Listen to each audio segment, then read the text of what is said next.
Wait for it, and we're live. Hey, all you crazy sci-fi and fantasy fans. It's time for your daily dose of shenanigans over here at the Blasters and Blades podcast. Just a couple of nerdy veterans, a Stabby chaos coordinator, and a chief Shenanigator geeking out over our science fiction passions and fantastical fantasies. A place where magic is king, the sky is the limit, and space is the place. We are the podcast that puts the fun in dysfunction. So without further ado, we'll get this party started. So Nick is out of town as we record this. He is out doing Border Patrol stuff in Florida for training something. He told me, and it went in one side and out the other, like my mom always said it did. And so Stabby's doing single mom duty right now, so she couldn't get away. Apparently, you have to have a switch, and you got to stand over the kids to get them to do their homework. So with a name like Stabby, you think the kid would just listen, but no. And Jana is preparing for, I wanted to say it's Superstars, but I don't think that's the name. Some convention that's coming up for authors. She's preparing because she's leaving like soon, so she couldn't make it. But with that out of the way, they did wish they could because they liked Craig and they thought this would be a fun interview. But Craig, Mr. Craig Bell, can you introduce yourself to our listeners, viewers at home? Well, I'd shake hands with them if I could reach through. But yeah, Craig Bell out of the Seattle area, and I'm a first-time author. Our book is out now. So you live in the land where the weather is easy to predict. It's either raining, just got done raining, or it's fixing to rain. Correct. And I'll tell you that you can tell the degrees of how long people have been here by the rust spots. So, yeah, you're not going to get any argument about the moisture. None. It's, yeah. Did you live there by choice? Yeah, it's a beautiful place. I moved up here. I'm a native Californian. Considering how California has changed over the last couple of decades, I'm pretty happy to be where I am. I can't argue. It's a beautiful country up here. Okay. In an ideal world, I'd be having my fortress of solitude and a homestead in the mountains. So I get you. The farther away from people and the more I can bah humbug, the better. No argument for me there, brother. None. And I really do appreciate you picking a surname that I didn't have to ask how to pronounce. Yes, it comes in handy being alphabetically at the front, unless, of course, you're asking for volunteers, in which case it's kind of a challenge. But other than that, we're good. Yeah, that was probably a problem when you served in the military, I bet. Yeah, it had its moments. Before we start talking about your time in the Army, though, we do have to ask you the religion questions. So are you ready for this? Absolutely. Go ahead. All right. Star Wars, Star Trek, or Firefly? Now, I got to tell you, I am more of a Star Trek guy than a Star Wars guy. I'm not a big Star Wars is kind of fun. Star Trek always, but it's because it's one of the first things I saw as a kid. I remember arguing with my mom to stay up late enough to watch it. But I have to say, since Firefly came out, what Joss Whedon did with that show is one of the most originally written best. Oh man, I'm still a fan. I'm still angry that it's canceled. It's been off the air for 20 some years. It's I got to tell you, number one would be Firefly for me, and a real close second would be Star Trek. Okay. Yeah, it's unfortunately Firefly was aired on Fox Entertainment, and that's where good shows go to die. Sadly, I mean, I still haven't forgiven them for Terra Nova. I didn't even know that Firefly existed until it had been canceled. Yeah, that was out while I was in college, so I was a little for my undergrad, so I was a little bit, and then deploying to Iraq, so I was kind of a little bit distracted. But by the time I watched it, it had already been canceled, and I was watching the box set. And even still, I mourned with the people that mourned at the time because I watched that. I'm like, wait, there's no more? Yeah, it was sad. I mean, it was such an original concept and innovative writing that it was fun. It was just fun. And the dialogue in that was so original. Some of the commentaries, some of the throw-asides were just great. You know, and the nerd in me, like, I watch some of the Comic-Con videos where they'll do panels that they'll air and people will talk. And so they've done a couple on Firefly. And there's a funny one that I'm drawing a blank on the lady's name, Kaylee, the actress who played the mechanic, Kaylee. Yeah. She was talking about how when she was in the hotel, she was in her, costume that was from the show because she was going to be on the panel. And somebody in the elevator, you could be that character's older sister. Well done in your costume. And didn't even know they were talking to her. Man, that's brutal. Well, I mean, they're talking to people, obviously, like, a few years, but still, come on. right? Like, you're, 10, 20, I don't remember, like, how long from when that ended and when this panel happened, but it'd been a couple years, at least 10. So, I mean, funny. cut some people some slack, right? Look at that. Yeah, come on, be nice, guys. Come on. Yeah, people forget that actors are allowed to get older, because in your head, they're always cemented at whatever age they were in. I remember when Stargate Universe came out, and Richard Dean Anderson, who played MacGyver. No, not Richard Dean Anderson. Who played MacGyver? Richard Dean Anderson played. It was him. You'd think it on. Yeah, and he was in Stargate. So, he was Colonel O'Neill. So he comes back in the Stargate universe for a cameo as General O'Neill running the Stargate program. And he's clearly gained some weight because he's not like working out like mad. He came out of retirement to do this kind of in his homage. And people are like, he's not to Air Force standard. And I'm like, well, first off, like, how many generals and admirals have you seen that could pass a PT test? Not a lot of them. Take a picture of Mark when he was the chief of staff. And yeah, you're not going to see a guy who's ready to do any combat. And then on top of that, I'm like, dude, like, he's twice as old as most people as when they cut the dude some slack. And they were just straight like making fun of his weight and his hair receding. And I'm like, but by the grace of God goes you too, brother. Like, chill out. There you go. There it is. So, although I will say it's if you embody the character so much that they judge you by real standards, like, no, he got his uniform wrong. Like, I guess you did your job. That's a good point. I guess it's kind of a backward compliment, but hey, you're not wrong. When I was younger, I was down in LA going to school, and when you work in LA and you bounce as a bouncer down there in LA, which I did, you do tend to run into celebrity types, and so you got to be a little cautious of some of the things that you say, because you're going to hurt people's feelings if you don't, and you don't want to do that if you. Unless they bring it on themselves, which is rare. But yeah, it's easy to look at somebody and go, you remind me of somebody I saw on a TV show about 20 years ago. That was me. Oh, good. Congratulations. I enjoy your work. That's all you can do. Yeah, it's I actually had this conversation with Rainbow Sun Franks, because he was the Lieutenant something. I'm drawing a blank on his name. It's been many years, but he was the Lieutenant Ford on, I think that's the right name, on Stargate Atlantis. He was the Black Marine lieutenant who ended up becoming a Wraith. And we were talking in general, and he's like, so you didn't remember my name? And I said, well, my general rule is, because I had to look him up, is if I remember the actor's name, they didn't do a good enough job acting, because I didn't like lose myself in the show. So the fact that I didn't know who you were until I looked you up means you did such a good job, I believed it. I'd identified you as your character, not as the actor playing. That's right. And he sold the military so well, because like this was right after the war, like when a lot of the news stations were trying to use veterans, specifically like combat veterans, like, oh, you want to sell a wounded soldier, use a real wounded soldier kind of thing. Right. And so and the Stargate universe did some of that with some of their extras. And so I thought maybe he was one of the returning veterans, because he did such a good job playing the Marine. I'm like, of course he was the Marine. I was impressed. He was an underutilized character, but anyway, so it's always funny to see how other people react to the characters too, because other people, like, they can forget the character and they just get into the actor themselves. And I never understood that. I don't care who the actor is. I care who the characters are. I agree. I completely agree. That's why I appreciate somebody. When you're looking, they get lost in a character, you see them as something different, and they do the same thing, and the characters are radically different. That's when you start remembering who the actor is, and you appreciate their work because they're able to do that. But it's more of a compliment because you are so lost in the character. And I agree. The other cool thing is when they get as giddy about the nerdy subjects as you do, they're like real fans. Yeah. Like he was getting really giddy about World of Warhammer and talking about how he freaked out because his sister was a voice actress. And so he realized his sister voice acted some of the lines in Warhammer, some of the female roles. And so he's in the middle of the night playing, and then suddenly his sister's voice comes on the screen, and he's like, and he was getting all giddy about like just the Warhammer stuff, or not Warhammer. Wow, what was that? World of Warcraft? Yeah, there we go. Warcraft, yeah. Or like when you hear Henry Cavill go nuts about Warhammer.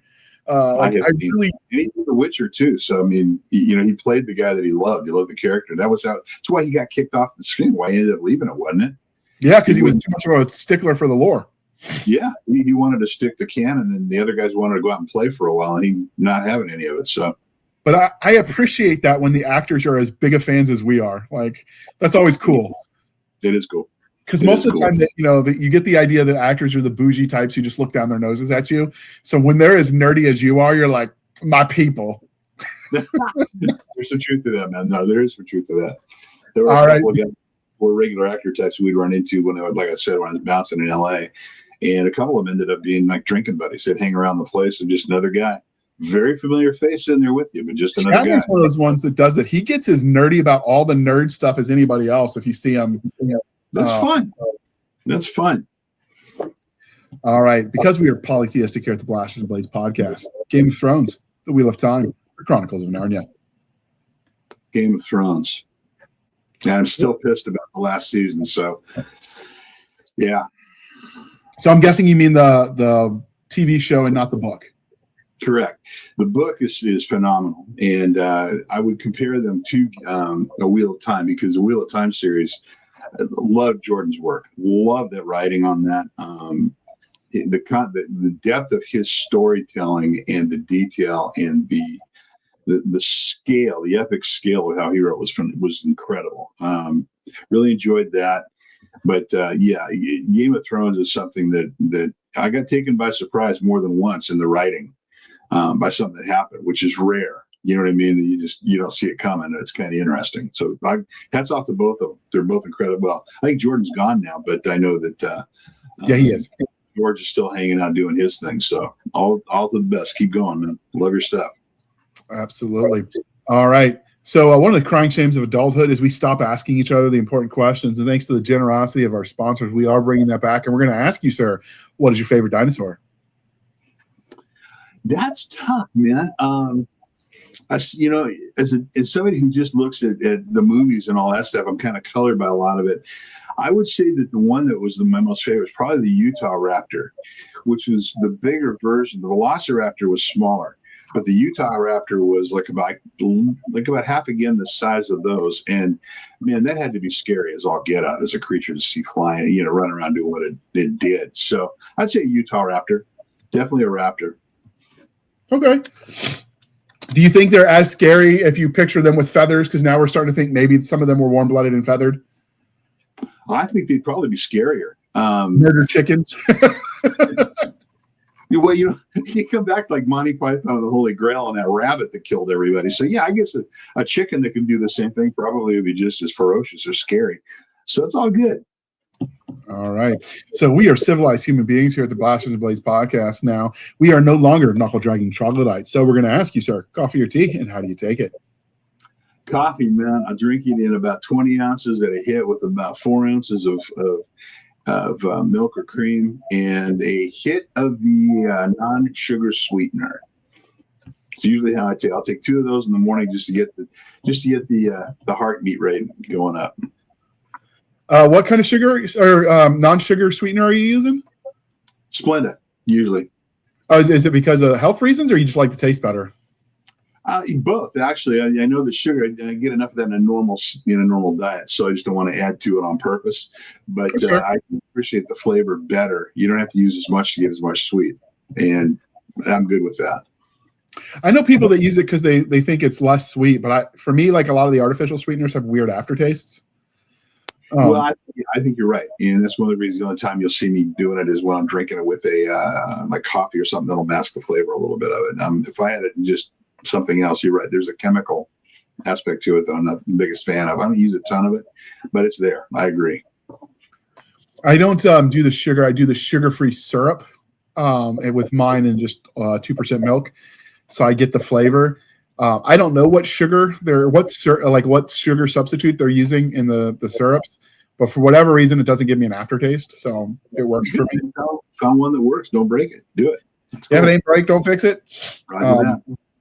And I just found a cheaper way to buy it because apparently for the price that I've been paying for 12 ounces of it, I can get 25 ounces if I buy it at Sam's Club. So I'm like, ooh, sweet up there.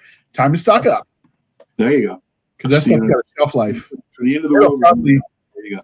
It'll probably outlive us all and be like there when the apocalypse happens and the raiders find our bones. You don't know that, Jared. It could end up making you live longer. It could be a preservative in there. You don't even know you're putting into your system, but yeah. Although that's one of the things I laugh about is you see some of these post-apocalyptic games and movies about the stuff people have lying around. It's like you open people's fridge and it's like this one bottle plus a pistol plus like who puts this weird stuff in their fridge? People's imagination kind of go down rabbit trails once in a while. It gets you kind of okay, all right. I'm not going to ask you how it got there, but okay. Yeah, a lot of comedians lately, just because the zeitgeist at the moment, have been doing some of those jokes about the post-apocalypse, and like I left 12 journal entries that lead around the house. So when you put it together, you'll know my wife is mad at me because I forgot to put the toilet seat down. So it's there for the post-apocalypse. I saw this meme today with Mel Gibson. Young Mel Gibson was playing Mad Max, sitting on the bumper of his car, just looking all torn up and everything. It's like it said the Gen Xers we're perfectly comfortable with the world today. We grew up watching it. Yeah. The reality, I guess. Yeah, it's one of the memes was they've been mocking about some of the like Fallout and the post because Fallout the TV series season 2 just came out not too long ago. And so episodes of it with my wife the other night. Did you like it? She's a bigger fan of it than I am. I like it, but it's one of those things that it's so bizarre. You just kind of look at that and you wonder what the guy either had to drink or smoke before he wrote it. But it came from the game. It's in keeping with the lore. It started as a game. Well, and I'm not a gamer, so when I see something like that, I'm just basing it on the merits, not how much close it is to the game. But it's inventive as all get out, and the visuals are insane. Walton Goggins, who plays the ghoul, man, that dude he's I love the guy. I love his acting. So every character he's in, all I'm seeing is the character. I don't know if you ever used to see or you ever saw the show Justified that he was in, where he was the bad guy playing opposite Timothy Oliphant. But his writing and the writing for his character and his delivery, you get lost in that character. And I'll forever see him as that guy Boyd Crowder, the character he played, just because he did so well in it. Good stuff. Okay. Yeah, the Fallout game originally started where it was like almost did you ever play the Oregon Trail? No, I never did play any games. For me, science fiction has always been about reading and about the stuff that was on a big screen or a small screen. Never got into the gaming. It's a little bit old. I'm old enough that when you really had the good stuff starting to come out, I was kind of past when I'd get involved with it. So Fallout, the first version of the first game that it started, it all came out in 97 for so it had that old school DOS kind of vibe. And so a lot of it was through the lore, was through the written stuff, because there wasn't as much on the visuals. And so some of that written stuff to make it pop was a little over the top. Makes sense. And so they kept that through with every iteration as they expanded the lore with the the follow-on first person shooter type games, with the build your bunker game that was available for the iPhone or for the app stores, and now the TV series. It kept with the lore. I actually really appreciate when properties stay loyal to their own history when it comes to like lore. And so it's over the top, but basically it's like the 1950s. But with nuclear technology, but it never progressed past that. And then for whatever reason, they never really say a nuclear apocalypse happens, and now you got to kind of crawl out from the bunker generations later. Right. Except for the Fallout TV show is kind of exploring why the bombs dropped. It's been an interesting. I enjoyed the first season. We watched it all the way through, and then we just, like I said, started. So we'll watch every one as they come out and all the way through to the end too.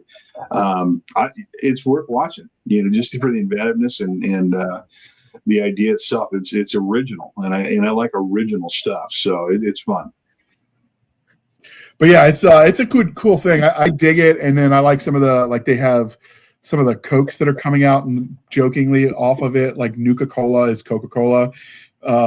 They had an inventive monetary system as bottle caps, because paper money doesn't mean anything for whatever reason. Bottle caps, because you could find a lot of them and it was portable. When it comes to money, because metal, you can melt metal down and use it for a lot of things. When it comes to gold, silver, coins, but bottle caps are ubiquitous in a world where everybody was drinking glass bottled Cokes. And so Yeah, it kind of makes sense. Like we wouldn't really see that nowadays. You'd almost need the plastic bottle caps or little pins that come off the top of cans. Yeah, you would. It's the only way to work. Right, but it's still kind of cool. But anyway, it's got a lot of neat things. It is one of the properties that if they come in, they call me and they're like, "Hey, JR, we want you to write for this," that you stop everything for. Yeah. For me, yeah. We've all got one. For me, that's one of them. Well, I met years ago, I met a guy named William Dietz, Bill Dietz, who writes a lot of the Halo the stuff, books and everything. And I learned some stuff from him early on before I really started writing. And that was kind of what happened to him. He'd been a writer of other things. And then he wrote a series of books, The Legion of the Damned. And he ended up writing for Halo because they called him. And like you said, when somebody like that calls you, drop everything, you jump on it. And he did. To his success, he's enjoyed it very much. Yeah, it's one of those ones like Halo's on my list too. So like that was the first video game I ever played. So my parents never let me have one growing up because you have a computer. Of course, we had a Commodore 64 that was way old. It was like Frogger and Pit Jumper, and It wasn't exactly keeping up with what my friends were playing. So when I got out of the Army, the first thing I did was go buy an Xbox. And so Halo was my first video game. So I was kind of a little bit in love with it. So if they asked, I'm like, dude, I'm there. Like stopping everything. See me in a couple months because I'm going to just bury myself in a closet and write. Well, that was original too. Halo, when it came out, was one of those very original concepts in the storyline and the same thing. They did a pretty good couple of seasons for the small screen. I thought Pablo Schreiber did a great job as Master Chief. But I know they strayed from that one. It got mixed reviews, although I tend not to trust the reviews. I think both sides, those that want to hate everything and those that are going to love anything that the studios put out, both tend to slant it. I just can't afford another paywall site that I have to pay for. Somehow, it's easy to get into if you, like I said, I didn't play the game, so for me, it's all about what I'm seeing and hearing. Yeah, and I enjoyed it for that. I enjoyed it for the show that it was. I don't know how I would have felt if I'd been a player of the game. I really don't. And I had that when I watched the Warcraft movie. Like I didn't play the game, so for me it was just a cool movie. I liked it. I wanted more. We never got it. People that played the game is like, no, this sucks. So I get it. Like when you're attached to the property already, that changes the litmus test. But for me, I just didn't want another paywalled site. I'm like, somehow in getting away from cable, we ended up paying more to recreate cable. It's easy to do, man. It really is. You're not wrong. It's really easy to do. Cutting way back. Just to save the butt. I'm like, I don't have enough time to watch all of these. So I'm basically paying them to not watch them. So like, I find myself in the same boat a lot, right? Especially right now, writing as much as I'm doing. So I'm not gonna argue with you. I find myself in the same place. So what other properties would you stop everything to write for? Oh man, if they were brought back Firefly, I'd do it in a heartbeat. If you gave me the opportunity to be in a writer's room with anything that Taylor Sheridan was doing right now, I would drop everything and write for that guy. I understand he's not the nicest guy on the planet. Everything he does is kind of revolving around. It's not really sci-fi too much, but his writing and the quality of the character stuff that he does, his dialogue is tremendous. In anything for science fiction, man, you give me anything in the Star Trek universe, I'd write for it in a heartbeat. Anything that Joss Whedon was doing, I don't care what property it is. If you came to me and said, hey, I'd like you to write and be part of the writing team on this, yes, sir. Absolutely. I'll be there tomorrow, or unless you need me today, in which case I'm just leaving now. So yeah, anything like that. There are a few that I would, but particularly in the world that's out there right now, it'd probably be Star Trek. Just because there's so many shows and opportunities for it, that kind of stuff. I love it. I love the Star Trek universe. I love the idea. I think they strayed from their roots with a lot of the current stuff, except for Strange New Worlds. But it's still pretty good stuff, quite frankly.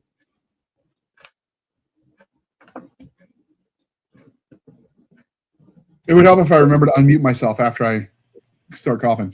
Okay, so one of the things that we ask all of the guests that come on that are veterans, because this is a veteran-run podcast, is do you feel like your time that you served in the U.S. Army affects the way you engage with, or the way you tell stories as a creative? The knowledge of the structure helps, you know, and the way that military types communicate with each other. You know, the different kinds of things they use. They're different from branch to branch, certainly, but there's a basic level of communication skills and things that you learn. You know, brevity being a big part of it. The vernacular that is specific to what you're dealing with. All of those different things, you got to know them. One of the things that irritates the hell out of me, and when I'm watching a movie, a television show, my wife I drive her crazy because I will see things that are not accurate, and it makes me nuts. And when I hear it, you know, or I read it in a book, it just incenses me because it's lazy. There's no reason for a writer in any genre to screw that up. You can research, you can do whatever. So I find that that's what it does for me. It makes me pay more attention to the details, the nuances, if you will, JR. You know what I mean? When you're having one vet talk to another, there's a way you can communicate that it's clean, I guess is a good word for it. Beyond that, though, not really. I mean, because it was so long ago for me, and I mentioned when we were first talking, you know, I saw more action as a bouncer than I ever did in the Army. So for me, it's more about the structure, like I said, and some of the skill sets that you learn. So for you, it's more the vibe check than necessarily any specific aspect of it. Yeah, that's a good way of saying it. It's the vibe check of, is what I'm reading ringing true? Just that. The great thing about, you know, one of the things I'll give you an example in the movies, you know, when I saw the movie Platoon, you know, it was something that rang true. And I found out later on it was Dale Dye's first gig as a technical consultant, as a military guy. Everything that guy does is accurate, whether it be the English Grenadiers or the infantry in Last of the Mohicans, whether it's the Army now or the Army back whenever. He is accurate. And I appreciate that so much. It allows me to relax and enjoy the what I'm seeing or what I'm reading. You know what I mean? My eyes will stop looking for the inconsistencies when I know they're not there. And I hate it, you know. They've interviewed Daniel Day-Lewis about his time on Last of the Mohicans and the boot camp. Daniel Day-Lewis, Bill the Die. The boot camp he put them through in preparation for these roles was to the point where, like, when he would leave the set to go to the store to grab a cigarette or whatever they would do off in the nearby town, he would have his long rifle with him. So that way it got to the point where when the movie was over and obviously he's turning that back over to set or however that works, he said he felt naked for the first couple months because he kept reaching for a rifle that wasn't there. And in that interview, because I got the extended cut of The Last of the Mohicans where they do some of those post-production interviews and stuff. And I related to that because, I got out of the Army officially medically discharged in 2007. And sometimes it's been a long hot minute, and sometimes I still reach for a rifle that hasn't been there in a long time. So I get that experience, right? Like it used to be such a part of you that not having it, you get that panic, like, oh my God, did I lose my rifle? What's the first sergeant going to say? Oh, well, you were in the sandbox, man, and that's that's all about staying alive. I remember my brother came back from Vietnam, a car backfire, he'd be on the ground. It happened to him in LA a couple of times. So. I get it, brother. Your reactions are, and it's muscle memory. It is. But I also, it's not just that, because like when I went through boot camp, it was not like I went to boot camp in '98. When I got to boot camp, CNN had just like the day I signed my enlistment papers in September. They had said CNN did a thing about world peace finally being attainable. Joke's on them, right? But so like I remember the recruiters like they're only going to call the National Guard after the Women's Auxiliary and the Boy Scouts. You're fine. Nobody's ever going to send you to war. Oops. But when I got to boot camp though, like the first sergeant was just going through the platoon, and he's like, every one of you is going to see combat before your 8 years is up. And of course, I'm like, wait, did this guy predict the future? And then, of course, I realized he probably tells that to everyone regardless to make them take it seriously. But at the time, I'm like, holy crap, what does he know that we don't? But as part of that, like when we went to the rifle range, I forgot to put my dust cover closed once on my M16. And they literally pulled me out of the foxhole by my suspenders because we were wearing the LB load-bearing suspenders at the time. and my Kevlar and like beat the crap out of me to convince me of the error of my ways. Technically, you can get away with a little bit of hands-on corrective training when rifles are involved because it's considered an extreme safety issue. And they took full advantage. I couldn't imagine doing that in this kinder, gentler army. But you didn't do it again, though. No, 8 years later, when I was in Iraq, I was still checking my dust cover religiously. I was cured of the issue. Yes, indeed. Yes, I was cured. And so, I think just understanding that though, when you apply that forward, whatever your training is going to be, you're going to either have bad training and bad habits, which you project forward with the characters behaving accordingly, or you're going to show them as highly competent, in which case you have to have those residual ticks that the characters are going to have. And so you learn those things because of your own experiences. Well, you default to your level of training, and that's true in almost anything you can name as a human being. It doesn't matter what it is. And I have found that to be true in every situation you find yourself in. When you're trained to a certain level in whatever, when your brain kind of goes, you default to that. So hopefully the muscle memory and the things that you've trained in will take you to a place that'll keep you moving forward. Or tell you to lay down and hide, whatever it is. But it's one of those things that I think that you're true. What you're saying is that they worked on you, that your muscle memory is still there, and the things that you were trained to do, you respond to them. That's what you default to. That just makes sense, man. But I mean, if you think about it, some of that is we've been naming weapons at least since the 1300s, which was the first recorded where we named our rifle after the female we were involved with as soldiers. And so that because they make you name your rifle at boot camp. You pay that forward, and suddenly you're Space Marine, and 3rd century, after FTL, whatever timeline you want to use. It's not just my Gauss rifle; it's Darla or whatever, right? And those. Sorry, good.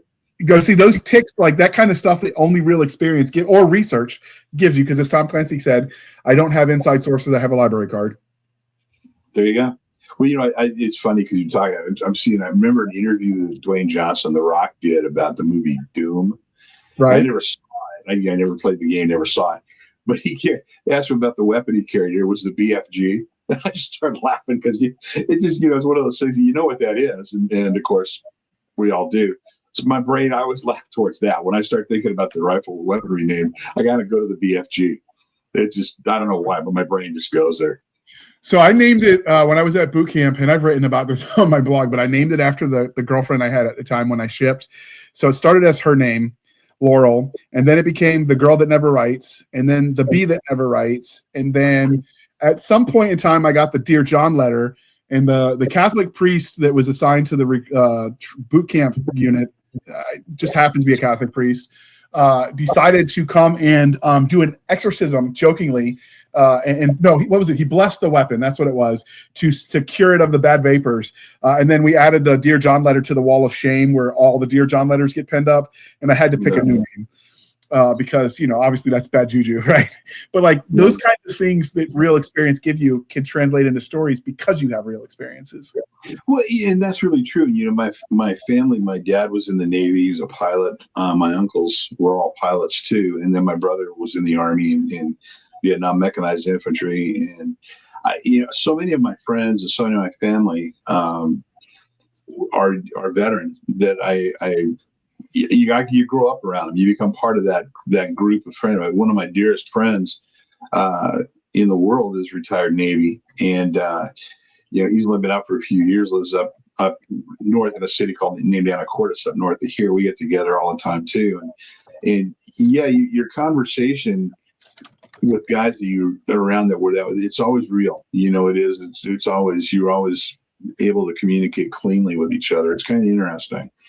But I said, actually, humorously enough, that guy that I'm talking about, his name's Chris. He and I met. We got recruited by a mutual friend to be bouncers at a Halloween party in LA, and that's how we met. And then we all ended up working together down there as bouncers. And again, I got more action there than I ever did wearing a uniform. So it was kind of fun, kind of funny. So did you ever use any of the people you served with as character inspirations? Yes, I did. Particularly senior drill instructor, our drill sergeant, a guy named Greer, and he's the model for any hard ass E7 or E6 that I write about. And a couple of the guys that I was with, there's one guy named Homer. He was from Atlanta, and African American guy, big dude, probably had about 2% body fat, and he's about 6'2". And so, there are some guys that I will use there for their personalities. When you start writing, I found that a lot of times you find yourself writing characters, just writing them without stopping to think about them beyond what you're writing. And I realized that they were all starting to kind of sound and look like me. You know, the thing, you know what I mean? And I got to back away from that. And I deliberately started sitting down and thinking about guys and gals that I knew. And writing their names. I didn't use their names in the stories, but I would write their names down because it was so helpful to, let's say there's a guy I know, is a buddy of mine named Steve. He's a retired deputy sheriff. How would Steve have responded to this if he were in the military or if he were, doing this? And it helps because you now have models that you can work with. So original question about the guys in the military, there are a couple of guys that I used, and I still do. The funny thing is sometimes when you use the real life experiences, editors will be like, this is unbelievable. You need to edit that. I'm like, what are you talking about? This is real. Michael Connolly, who wrote the Bosch stories and all that good stuff, and he was doing a thing on Netflix I was watching with my wife, a while back, and it was about the Wonderland murders, where they had some porn star involved in a murder in Hollywood back in the 80s. And Connolly was the guy who he'd been writing for the LA Times.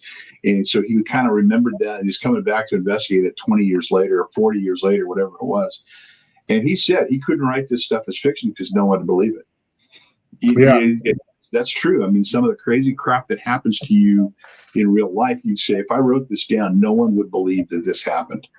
Yeah, I wrote one of those scenes in a boot camp thing that I did for the Sleeping Legion series, and they made me edit it out.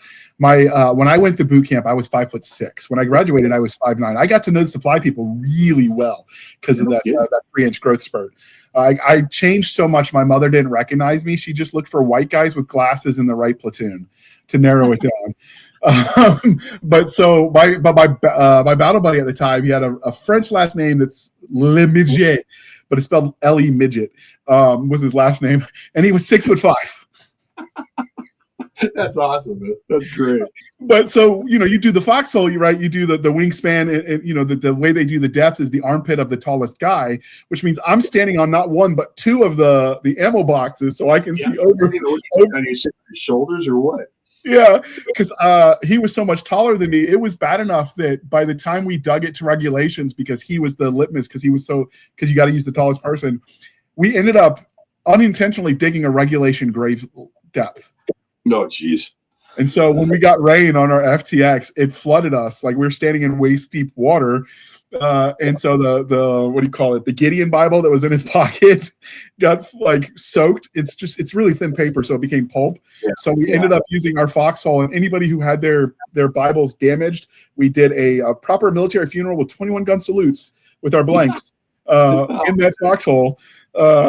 It was one of those things, like if I tried to write that scene, I'm like, no one would really do that, a military funeral at boot camp. And I'm like, well, the only guys that believe it were guys that did the same kind of crap, So yeah, you're right. Everything's a teachable moment, right? They call it hip pocket training in the Army.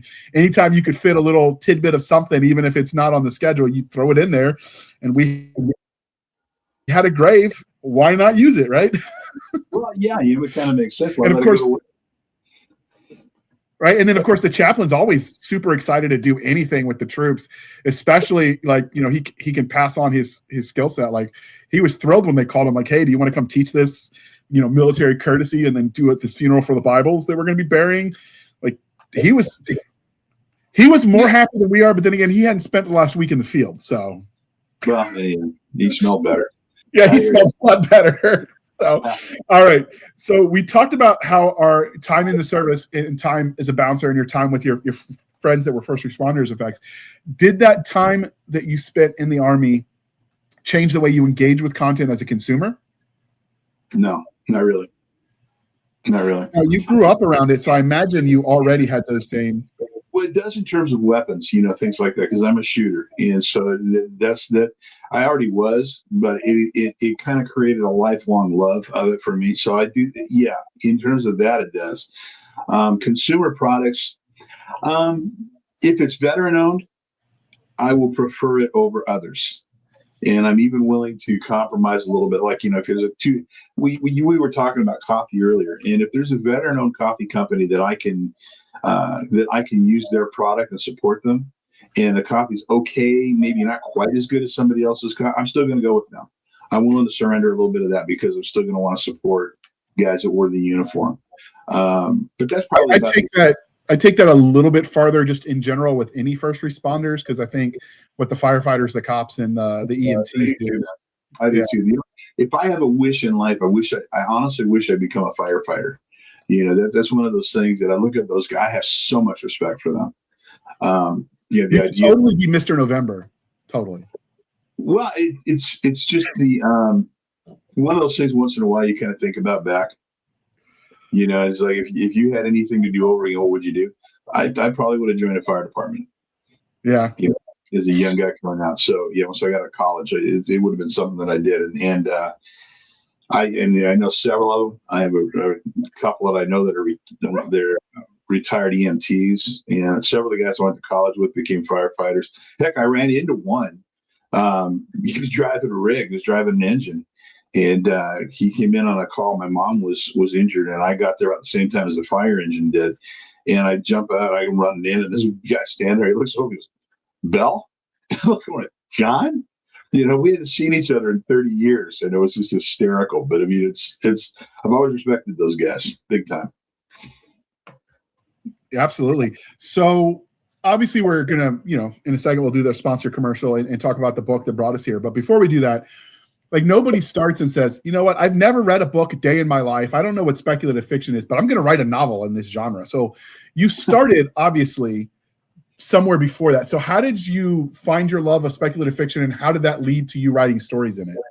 Oh, man.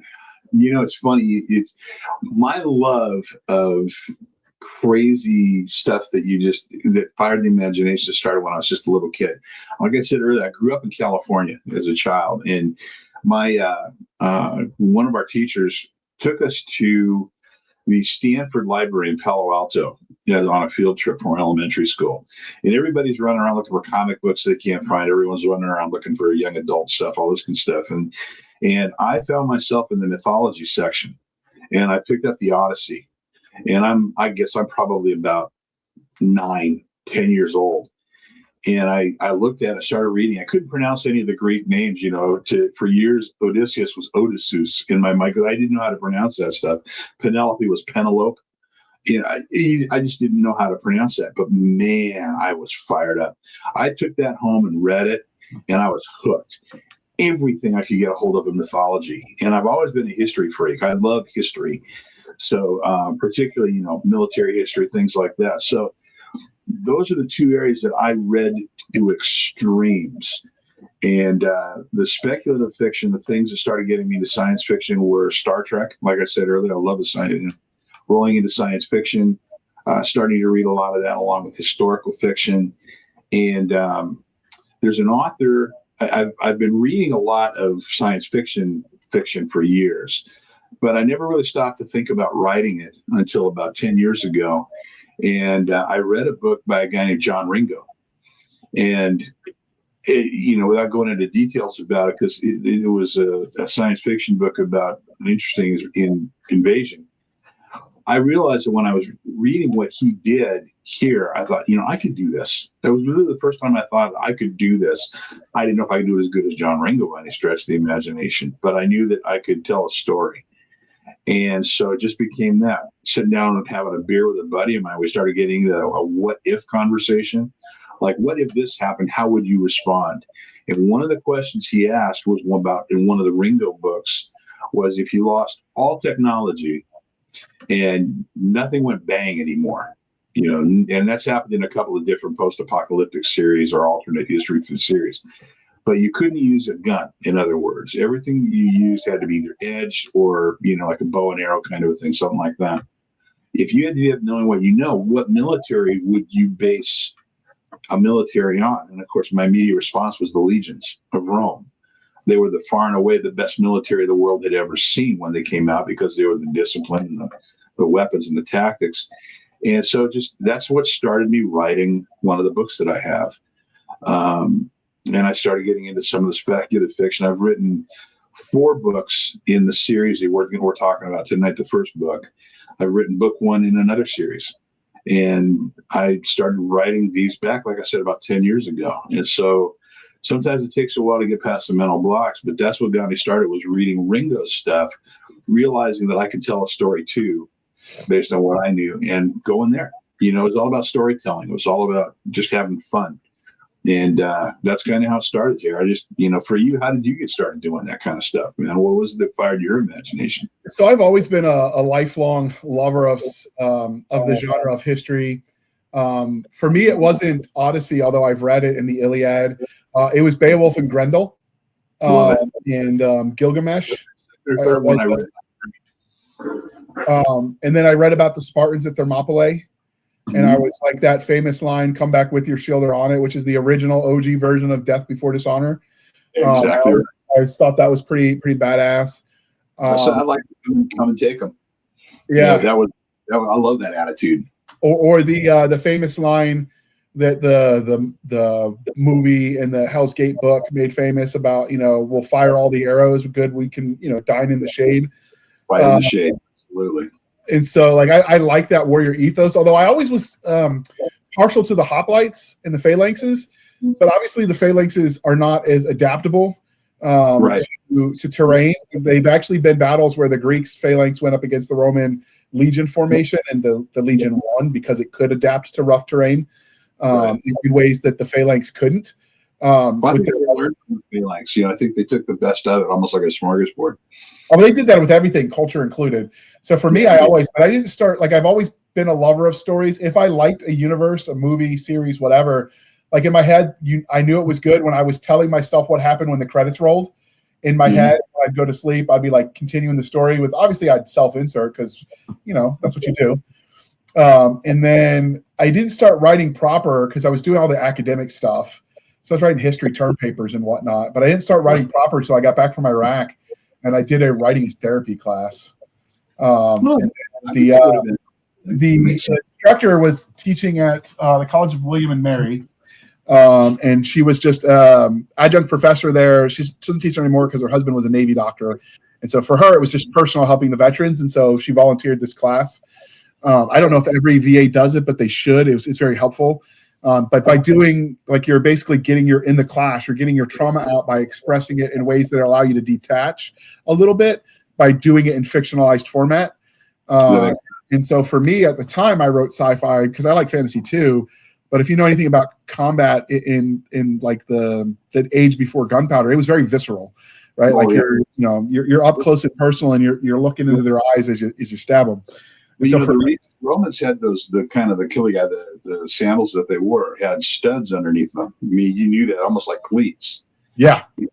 Because when you're in the middle of a fight where people are losing their insides, you're wading through mud. You got to have protection. So you're right. It's not. So I thought at the time sci-fi sounded cleaner because plasma bolts, right? You're just going to burn everything. As I started writing and learning more, I'm like, oh, well, no, it's going to be just as dirty and gritty and nasty as any other place. Anytime there's humans, there's going to be grit. But that's how I started. And then I remember the professor that was teaching a class was like, JR, this is really good. You should think about publishing it. I'm like, I can't be a writer. I haven't lived enough life yet. She's like, you've been to 2 war zones. What more do you want? And so she encouraged me to keep writing. And then I ended up almost a year later, getting picked up by Tim Taylor to write his universe. And that was 2015. And we've been off to the races. I'm not as fast as everybody else just because of the head injury. I can't compete against other indie authors, but I can compete against myself and just try to do a little better every day. But I enjoy it. So, good for you, man. Good quality. That's what you want. Quantity is it's got a quality all its own. But the reality of it is that somebody's going to pick up a book and enjoy a book. Something that was mass produced. Some authors, I don't think speed requires you to lack quality. I like Rick Partlo's book. That dude is a machine. He has quality in his books. I can't with my limitations. And so no, I just think sometimes speed matters, but in the sense of having quality, even if it's not fast, it's still going to be good, and that's the point you want. I do write pretty clean. I do write pretty clean. I did have to unlearn a lot of bad habits writing wise because I come from the academic side. History papers like a lot of dense prose and extra commas and conjunctive clauses. And my first editor was like, "JR, you're only allowed 3 commas in a sentence, and then you got to make a second sentence. And 3's probably pushing it. Maybe try to keep to 2." And I'm like, okay. Told me, get rid of using the word that. Stop using the word that. Okay, and small comment, but yeah, you learn. It's funny. But yes, I had to learn to write less academic and more workman-like prose, I guess. But yes, that's how I got started, and I enjoy it. So, but all right, we're gonna pause for a moment while we shamelessly shill for the man, and then we're gonna come back and talk about your book. Okay, sounds like fun. They're specialists, corporals, and petty officers. They're the military personnel who have learned some leadership and gained experience in their specialty. Work smarter, not harder is their watch phrase, followed by, if you ain't cheatin', you ain't trying. The masters of avoiding work, getting up to shenanigans, and when a mission needs to be completed or a job done, it's an E4 that others turn to. They are the near-mythical E4 Mafia, and their ability to avoid work, solve problems, and create trouble is the stuff of legend. Henchman Press presents 11 stories of the E4 Mafia in a variety of settings and situations sure to thrill and entertain anyone with an interest in military fiction, science fiction, a sense of humor, and the curiosity to peek under the rug to see what got swept there. Get Tales of the E4 Mafia from Amazon.com today.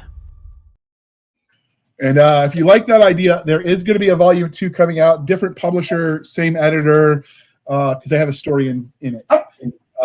It is a fun concept.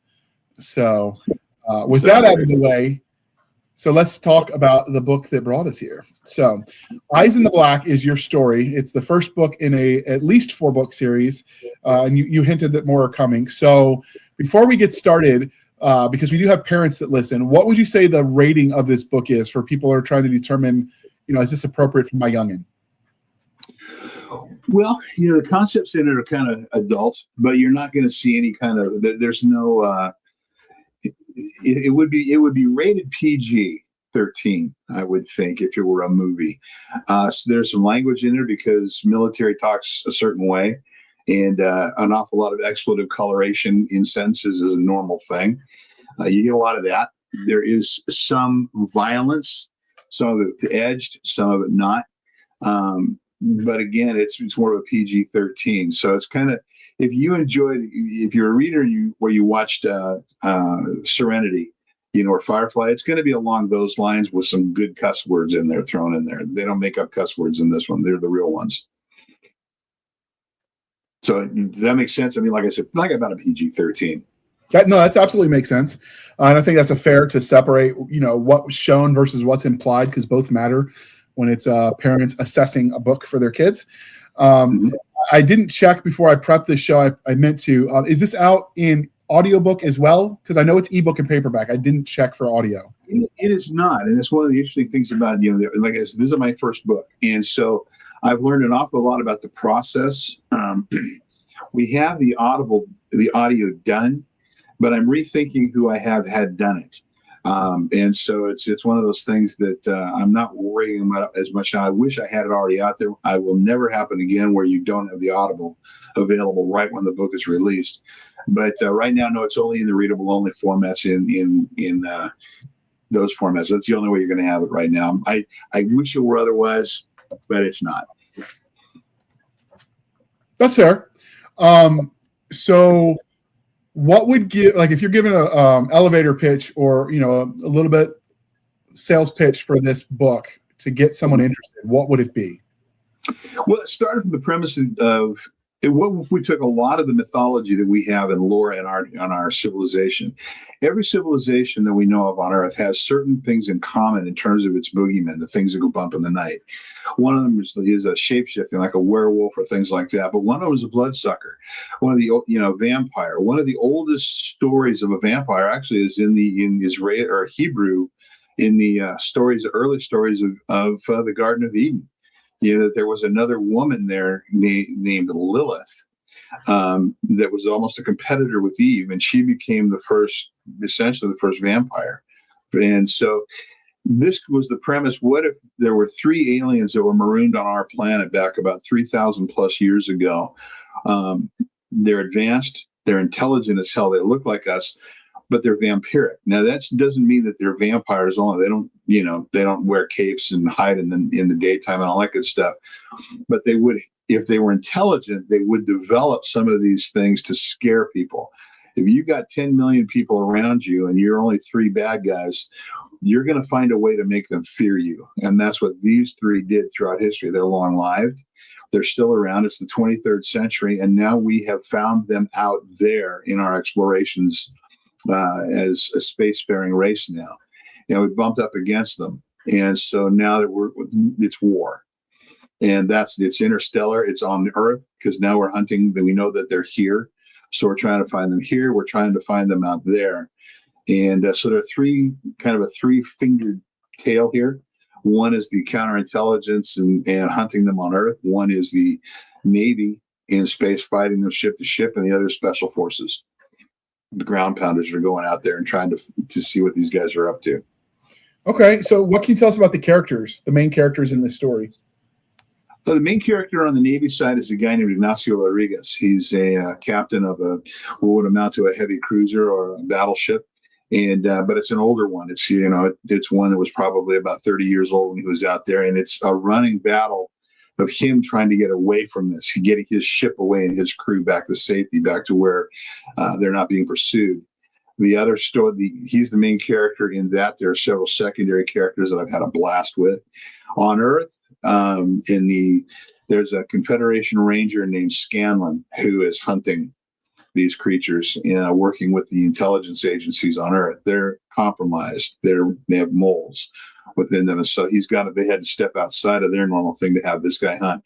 He's my favorite character, Scanlan is, and when I enjoy writing. And then on the Special Forces side, it's pretty much there's a single unit. It's commanded by a guy named Fox, who is the Special Forces in the 23rd century are fairly new because they've gotten away from, our military had gotten really away from the old SF concept, boots on the ground. And we went out there and had other things happen in different colony planets, things like that. We discovered a need for it. And so it was kind of reinvented from the ground up using some of the old traditions that you and I know about. And so Colonel Fox, Matthias Fox is the name of the guy who is there. So those are the 3 main characters in the book. All right, and what can you tell us about the antagonist? I'm assuming it's just generically the alien race, but what can you tell us about them? They're sociopathic, clan-based, almost like in a feudal situation, such as like in old Japan. The loyalty is to the family, to the clan. You have the 3 that are on Earth. One was very much a scientist, and one was more of a warrior, and one was the commander. And so you have these 3 different varied personalities, 1 female, 2 male. They are at the base of a lot of our mythology, a lot of stories that are handed down throughout the years. The first blood god in Canaan, example, was Baal. And there were other names for Molech, things like that. Well, it turns out that there really was a creature named Baal. And you have another person who became the basis for some of the stories that are manipulated in history because she was kind of like the one behind the scenes. Was Helen of Troy a real person, or was she somebody that manipulated Greek to fight Greek and Trojan? Why? There are just some of these things going on. So they're there. You get to know them, not as much in this first book as you will in the second, third, and fourth, but they're there. And when they're out in space, again, they're kind of the boogeyman at the same time that they're just a very sociopathic. There's no empathy built into them. And so it's a vicious fight. It's to the knife. Anytime you encounter them, there's no backing away from it.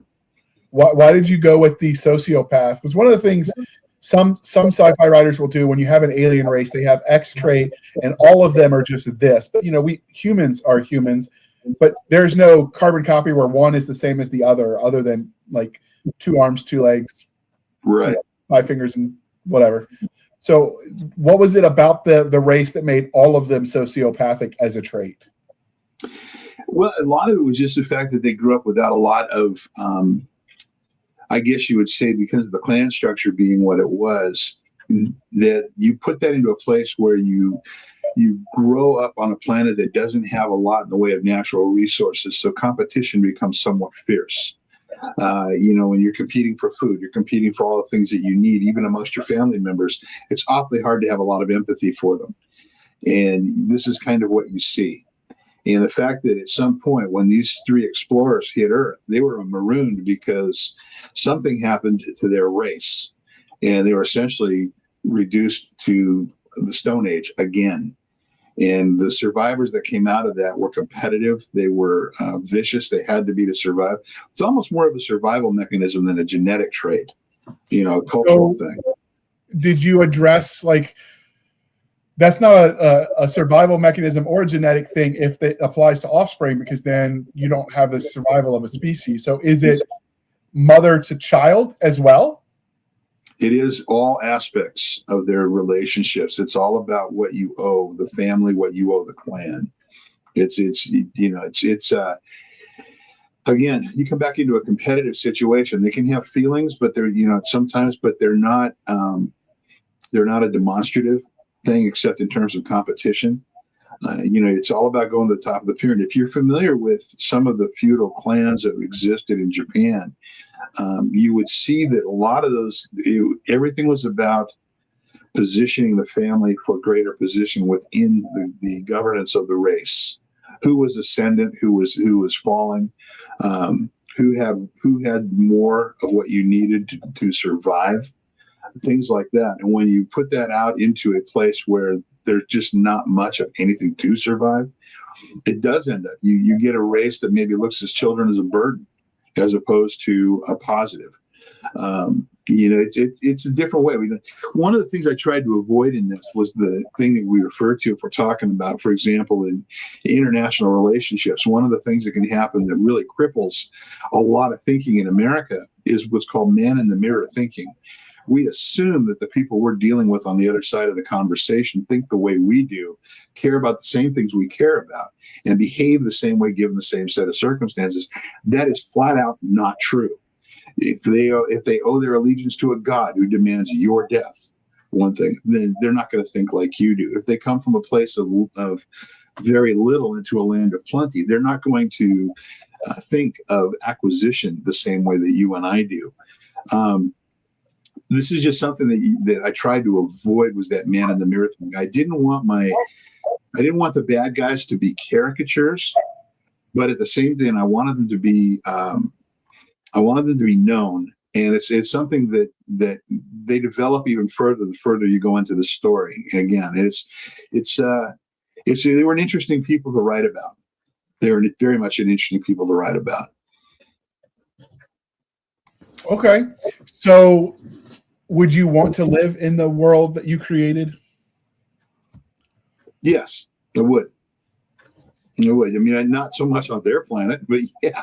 I think we have the ability in the 23rd century that we're dealing with here to travel, to see the things. We're not limited. I think that human beings, one of the problems we're having right now as a species is the fact that I think there's a genetic thing ingrained in humans that we want to know what's going on out there. And however we define out there is however we define it. It could be over the next hill, over the next mountain range, over the next ocean, out there.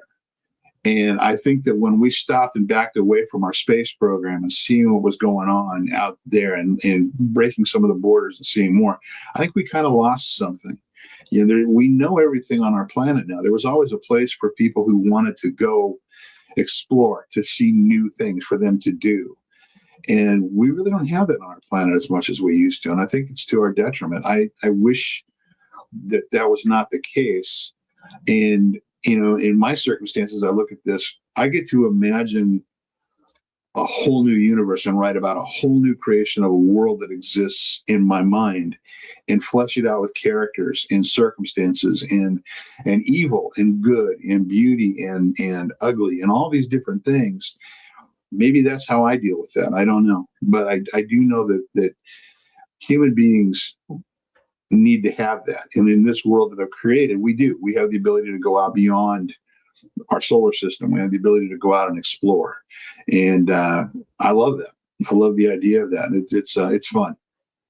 You're describing what Elon Musk talks about of the lack of the West, and by the West, it's the generic term, the escape valve that if you don't fit in, you can take your ball and go home and go out and forge your own. That place to expand outward was always an escape valve, a steam valve, if you would, for society, and we've lost that as we kind of I agree with that. Tighten. And so having the space race, having potential space colonies is that place for people that just don't quite fit in. It's like, I'm going to take my ball and go home. I'm going to go over here and join this Mars colony, or, found my own Mars colony, sure, among the other colonies that are there. And so I think there's something in the human spirit that, like you said, wants to see what's over the next hill. I agree. There is that in the space race. I don't know that I want to live in a version of that where, we're fighting sociopathic vampire aliens, but, it's not Warhammer. I didn't want the world that I sat down and wrote about. One of the things, when I first started to write the book, I was almost thinking about it in terms of a Star Trek type of a book. Just, kind of that kind of an alliance, that kind of thing. And I realized very quickly, if we can't even get along with our neighbor across the street, there's no way in hell that we're going to have a whole bunch of people get together to form a kind of an alliance like that, where everybody's kumbaya and, hey, we all like each other and get along. That's bullshit. It ain't going to happen. And so the idea that you could create alliances makes sense, but the idea that you could create a governing body that would work for everybody, every race, I don't see it happening. And so the Confederation, that's a created organization in the book, reflects those stresses. And so, we found an alien race who had a problem with, but they're not the only one. They're the one that we have to deal with right now because they're looming larger than some other problem races that are in the book, but our problem species, I should say. And we have to find ways to deal with all of them. And that's one of the reasons that there's only one ship that's gone out to take a look for these guys. That's the reason why there's only one unit of special forces that's going out to try and land and see if they can do the intel gathering and things like that. Because all of the other aspects of the military are kind of focusing on these other enemies. And so there's that kind of stuff that's going on in the background that kind of helps frame the story. Yeah, that was always my problem with Trek in general, was it was too utopian. It was too much of a wishful thinking kind of vibe of human nature. Like, we don't do money. We just do it because we want to. Like, no, give me a Ferengi. They at least make sense. Yeah, exactly. We've elevated humans beyond the need for that bullshit. We're still the same guys that were trying to take the flint from the guy next to us in the other cave. That has not changed. Our technology has changed. Our people, our ability to communicate, our ability to do a lot of things has gotten better. But we as a species, we're still acquisitive. We're still bound. I really believe that as creatures, we will worship. And, what we choose to worship in our lives determines a lot about what kind of person we are. Some people choose money. Some people choose religion. Some people choose fame. It's and we're still those same creatures, Yeah, absolutely. All right. So this story, obviously, you have a 4-story arc. Is there going to be more? Like, where do you see the arc of the story ending? Well, I think that there's actually going to be 5 books total out of this, and books all the way through book 3 have been written already. And it'll end with the end of the war, with the Gangrel War, where they are ultimately defeated. Are they all gone? Because it's essentially a genocidal conflict almost at this point. At least that's how it's anticipated. But you and I both know that no matter what race is attacking another race, that a good example of it would be the Israelites back in the time of Rome, when they were deliberately dispersed. They were trying to kill them all, but they were dispersed, and so you never lost a homogenous aspect of the race somewhere. And so it's the same thing with the Gangrel. They'll still be out there, but they won't be in the numbers that they were. They won't have the impact societally that they might. But again, there are other enemies that are out there. And one of the fun things that down the road I can see is breaking off with several stories. Sid, the woman whose name is with me on the book, Sid was she's an old friend of mine. We go back a bunch of years. And when I was writing this book, I kind of came up against a couple of mental blocks. And it ended up giving you that, you talked about a little bit too, where sometimes you can't get past that stuff. And it just sits there and languishes. And she came up to Seattle to visit and deal with some stuff with her family up here. And we had a chance to grab some lunch together. And she just asked me a couple of questions about it in a way that made me think about it from the issues I was having with it from a different direction. She gave me a change of perspective. And I went home that night, and I just all of a sudden it dawned on me I had the answers. And I 2 months later, the book was done. And so she came up with a character for one of the follow-on books who's a female character who's just a badass warrior. And so she's writing the story about that character. And so there are other spin-off characters that I've created, and there's a couple in there. We love doing that. So there are other books that will come out of this universe that may not have a problem with the Gangrel per se, but there will be other stories coming out of it. Okay. So what kind of technology can we expect in this story? Hopefully a continuation of what you see now to a very large degree. You try to extrapolate out with the kind of things that you see.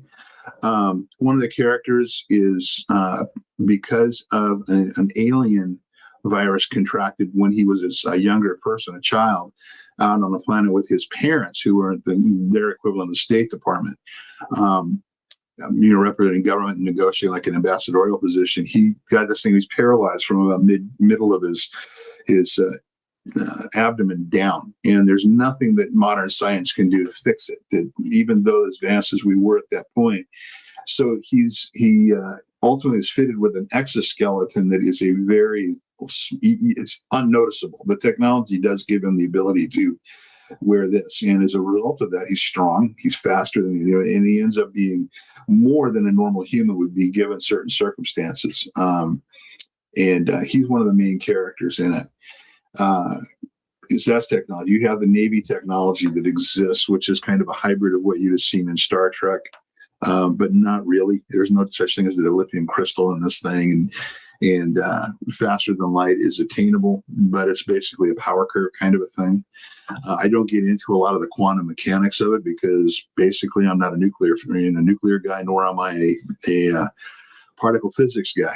So I try to go through stuff and give people something to believe. There's always going to be some kind of a suspension of disbelief to a degree to get people to go along with the storyline, because again, we come back to who knows what it's going to be that helps us break the faster than light barrier.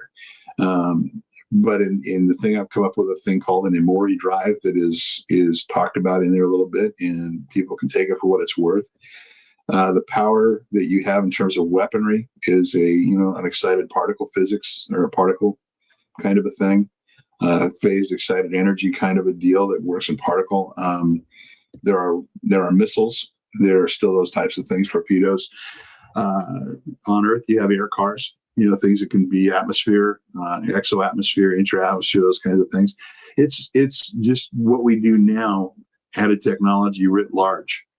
The things on Earth that are happening in areas I hope people will recognize. I try to be true to an area when we're dealing with something in the Mediterranean. I try to be true to what's going on and see what's going on, extrapolate out a couple hundred years from now and see what the Med would look like. Same thing. My hometown is the Bay Area in California.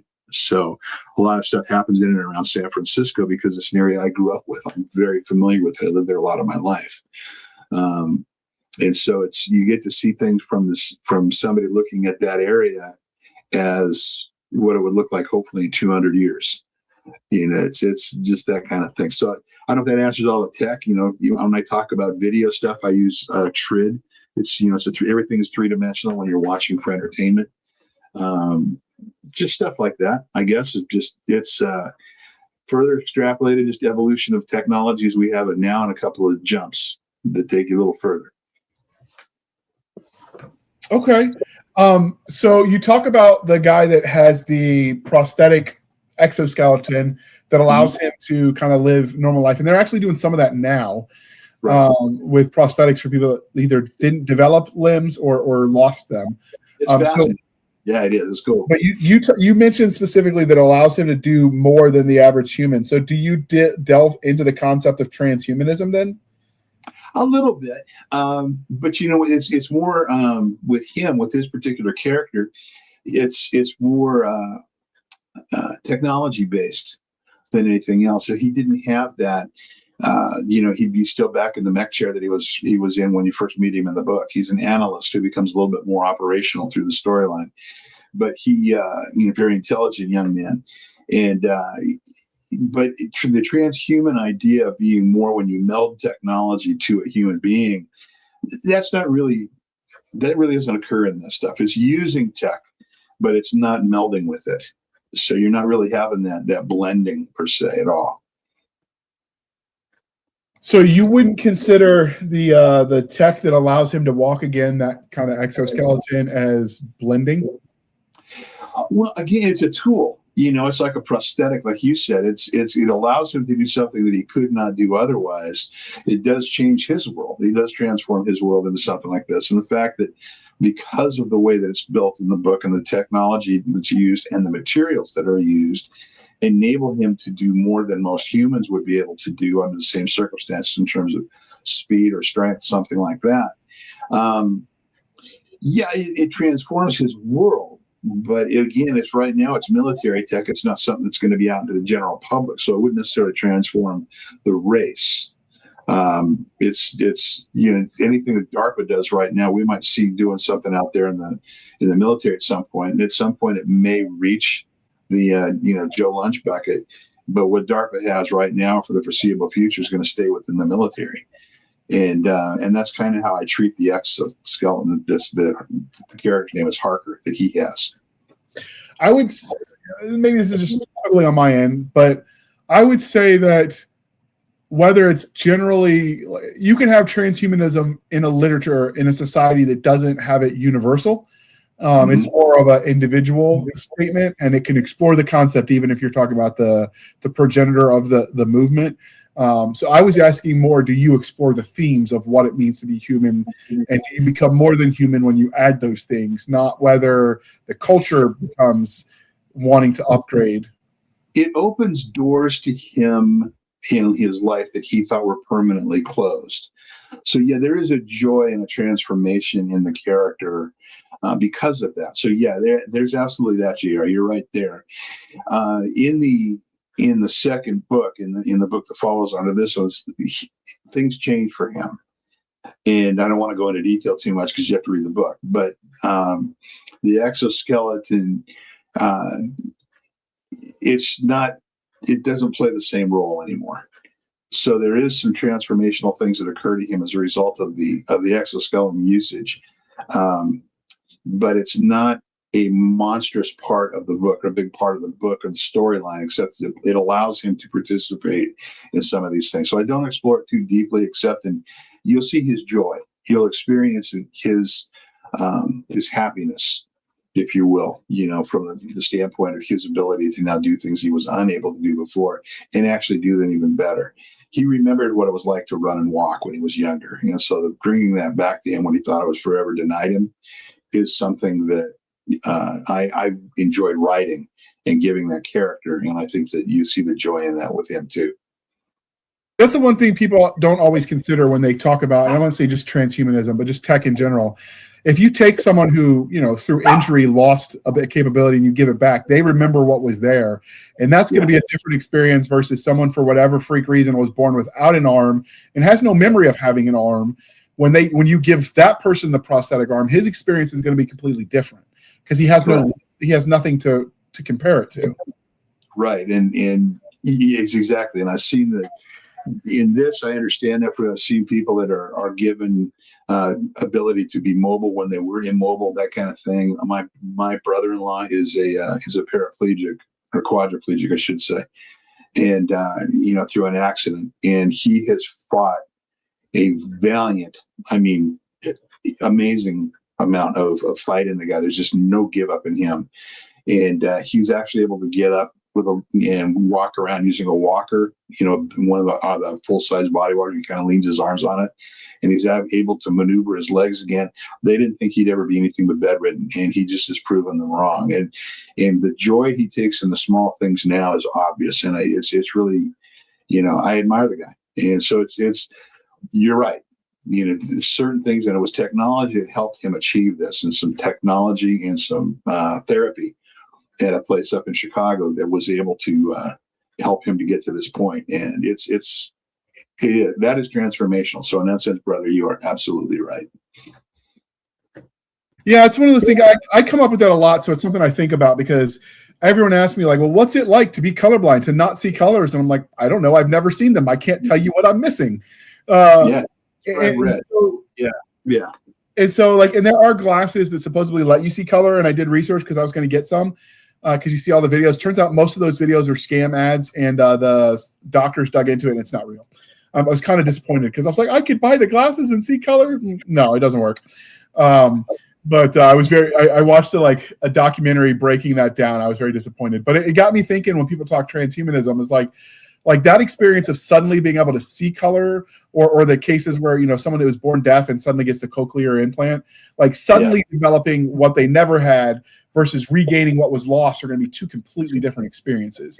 I agree. Transhumanism sometimes, when you see that in the fiction side of things, sometimes loses that nuance to its detriment. It's in there. I kind of wrote, what would it be like if I'd lost my ability to walk, and then have it restored? What would you feel? And the word that comes to my mind is just joy. Yeah. It's, oh my gosh, I never thought I'd do this again, kind of a thing. And yeah, it was fun to write. He's a fun character to write, and he's one of the main characters in the book. So you'll get to know him fairly quick in the storyline and follow him along through. He grows in importance as the storyline goes. So what about the society, the culture on Earth, and just in general with humanity, the far into this future? What have you, like, how has it changed? Is it what we see today? Maybe parts amplified? Has it evolved differently?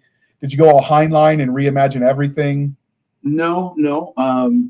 I did have to come back. What I had to do was try to imagine the history of our world if it keeps progressing the way that it's going. So there was a Third World War. It was limited nuclear by design, because people were horrified by what they did. There was never an all-out launch. It started over a battle when we colonized, or attempted to put. So we put stations on Mars. We did. The Chinese did. People's Republic of China.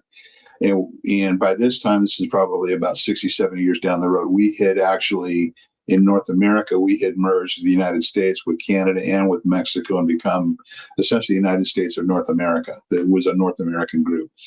And we end up fighting the Chinese and the sphere of influence that they have in a war that is obviously horrific. And one of the things that happened almost immediately was that there was a power source that becomes the Amori drive that was explored. And we did run, because of that, there were power things that happened, picked up on by alien races. And so one of them made contact. And when that happened, Earth kind of went, holy shit, we better get our act together, kind of a thing. And so that the fear of that war that almost killed us all. So there's a little bit of the Star Trek aspect of that in there, but it was a little bloodier than what Star Trek ever does, with them. We didn't go back to the living in the forest like you saw in First Contact, that kind of thing. It's more of a, we pulled back from the brink before it got too bad, but it was enough to make us form a government that was recognized the autonomous nature of our countries, but at the same time was a true worldwide government that we began to grow. And we put it in, it's based out of Montana because it had the space to do space sports and things like that, but that's what kind of happened. So it's essentially parliamentary as opposed to a republic, but it is with the alliance and some of the other races and how we founded that too. The human and 2 or 3 of the other races are kind of the primaries, other species, I should say. are kind of the primaries in it. And so the different alien species that we've encountered, several of them are great characters in the book. So they're a lot of fun. Some are soldiers, some are a couple of bodyguards. There's one in the special forces who's a scary kind of badass, and they're just fun, that kind of thing. But like I said, to come back to your question, more of a parliamentary growth that we kind of ended up doing that more, and as a way to avoid the kind of conflicts that were going to kill us. But we realized how fragile we were. So you basically did Space UN? Yeah, a little bit, but again, it's still fractious. It's probably the best combat there is, but they did give them real authority. The autonomous nature of the planets is where the conflicts tend to come into a little bit. Some planets don't like to be told what's going on. Some people are a little more easy to get along with than others. It's not unlike when you put any group of humans together now. Same kinds of conflicts come up. And it's that. I try to be true to what I would suspect nature would do, as opposed to like what Roddenberry wanted to do with Star Trek, which was imagine a future where all the, everybody's saying kumbaya around a campfire. It's more. You went for the Halo Doom future instead of the John Lennon, Lions and Sheep future. People are going to be people. We're still going to be good. There are good people, there are bad people, and there are people that are far-sighted with dreaming, and there are people that are down to earth. Then there are aliens that do the same. Some of it's cultural, some of it's not. There's one of the alien races that's involved with the alien UN, as you grew, the space UN, as you said, is a theocracy, and so their warriors tend to be basically priests. I mean, it's just creating things from whole cloth is just a kick in the pants, and so it's what I've had a chance to really sit down and do and just let the imagination run wild. So did you end up making any of the alien species compatible with humans when it comes to one creation? Only one. One of the characters that I have is a hybrid. Well, that just means the Marines haven't tried hard enough. Well, it's one of those things about if you're not going to get a date on Earth, don't worry about it. You get out there, you might find something you like. Who knows? Yeah, that's been a running joke where NASA says you can't mate with the aliens. Well, not with that attitude, you can't. Answer, right? Do you remember the movie Galaxy Quest when? Yes. Sergeant, he's making out with the alien and the tentacles come up. And the other character just looks, oh, guys, come on. Oh, that's just not right. Yeah, I like that. Great scene. Yeah. I think that's kind of realistic approach to it. So do we get to see POVs from any of these aliens, or are they side characters? Kind of a mix. I mean, some we really get into, some we don't. Some are just there right now, a little more two-dimensional. One of the species that we deal with that's a problem, for example, we don't get too deep into them in this first book, but much further into them the further into it we go, down past this first book. So it's, when I'm talking about it with you, it's kind of got to remember what's in the first book as opposed to the whole series so far. You know what I mean? Absolutely. We don't want to give spoilers. We want people to read the book, obviously. Yeah. So there's a mix. I mean, you're going to get to know some of the races or species fairly soon through the storyline in this, and more. You'll certainly know more about the Gangrel the further into the story that you go, to where you become to know several of them very closely. Not so much in the early book; they're still kind of being found. I didn't want them to be so well known right out of the gate that there was no mystery to what they were or what they do. And so that's kind of, there's a cloak over that a little bit on purpose, but it's fun. It's fun revealing the nature of them. It's fun. Some of the most recent stuff that I wrote in there for the book 3 was fighting on their planet, and it's interesting. It's fun. There's a combat that goes on in this book towards the end that occurs out in space, but not on one of the planets. But it is still hand to hand. It's still bloody, ugly, as things tend to get when you get in close, as you commented. So what kind of weapons are we talking about for this universe? Well, again, there's particle weapons. There are projectile. In some cases, there are blades. I mentioned that one priest, some warrior type, and his ceremonial, he has a blade. It's a different shape, but what I kind of had in my mind was the idea of the kukri blade, kind of that the Gurkhas use as a feared weapon in hand-to-hand combat. Their use is almost ceremonially, but it's also very mundane. They use it for everything. It's a tool as much as it is a weapon.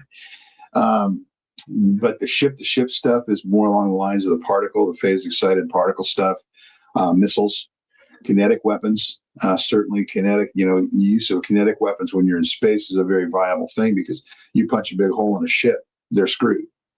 You punch a hole in their drive system, they're screwed.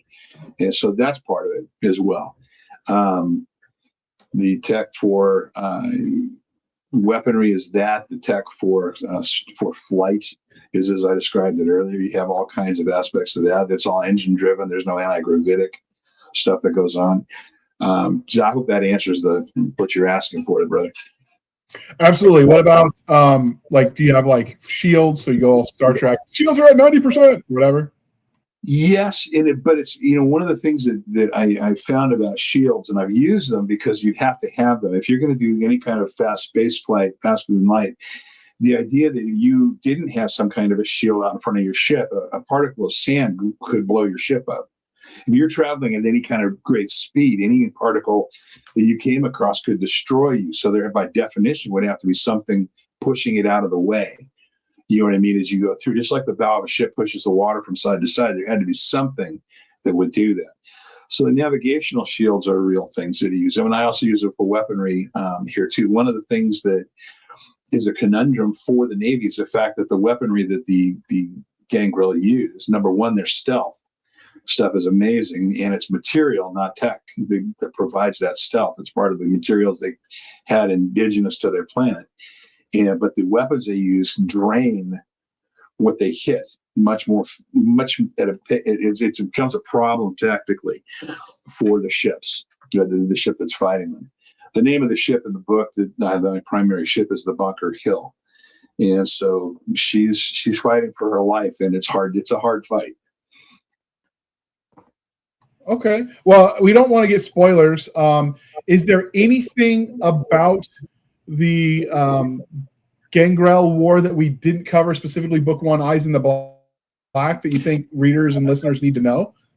No, I think that it's a fun exploration of the what ifs in life. I think any story that you sit down and talk about, if you and I sat and talked about coming up with original stuff, a lot of that would revolve around the question, what if? What if this happened? What if that happened? What if you did this instead of that? All fiction can come up with that kind of stuff. And I think that in the Gangrel thing, the war, how is our history messed with by these creatures is kind of a fun thing to go through. And you'll learn a little bit about that. How does tech evolve? I think it's fun to do that. And then you have anything, I hope, you have characters that you enjoy. My wife has threatened me with death in some of the situations, because if I kill off certain characters she's grown to care about. And I tell her, honey, they're not real. I made these guys. I don't care. I like them. So if they're going to die, we're going to have a problem. So, okay, honey, I had to promise her that some of them would not die. And, that's what I hope for. I hope that you have characters in this that you learn to like and enjoy and start rooting for and kind of just have fun with. Okay, so this is the part, dear listener, while I will remind you to please be kind and speak your mind on the reviewing platform. Your reviews help the right readers find the right book, so do your part. It really does make a difference. And with that said, Craig, where might listeners and readers find you on the wild, wild interwebs? Well, there's Sid and I created a website early on called sidandcraig.com, and it's CYD and Craig.com, and it has some stuff about our backgrounds, has some stuff about the Gangrel War in particular, and there'll be some new things. I do a weekly blog that I will put out there that goes out on Instagram. It goes out on the blog. It's on the website. It's out there. So if you're looking for me, best place to find our book is on Amazon. The other places would be our website and a little bit of social media, so Facebook and TikTok and Instagram. So at some point I'm going to be on Twitter, but or the whatever they're calling it, X now. But that's about it. All right. And you can find us, dear listener, on our Linktree, linktr.ee, Linktree/Blasters and Blaze podcast. Again, Linktree/Blasters and Blaze podcast, where we link to all the things, the BitChute, the Rumble, the YouTube, the TikTok, the Twitters. We've got our Spotify, our Discord, our Blasters and Blaze Facebook group and Facebook page. Excuse me. We've got our email, blastersandblazepodcast@gmail.com. Again, blastersandblazepodcast@gmail.com. For professional purposes only, people say the shenanigans from Stabby Stab over there on the Instagram, the Twitter, and the email. You can support the show by going to buymeacoffee.com/author J.R. Handley. Again, buymeacoffee.com/author J.R. Handley. Be sure to put in the comment section that is for the podcast, and I promise I will keep my co-host duly caffeinated. They will buy that coffee brand coffee until they're getting high on their own supply. If you want some of that coffee brand coffee, the link is in the show notes. The discount code is podcast grunts. You get 10% off. We get a little bit of a kickback. It's a win-win, people, and you help keep the lights on. And with that, I would like to thank you for spending some of your precious time with us. For my crazy and absentee co-host, I am J.R. Handley, and this was the Blasters and Blaze podcast. We'll be back next week at the same time, where we'll indulge our love of nerd culture, cheesy jokes, and all things to go boom. And with that, we're going to hit the end button.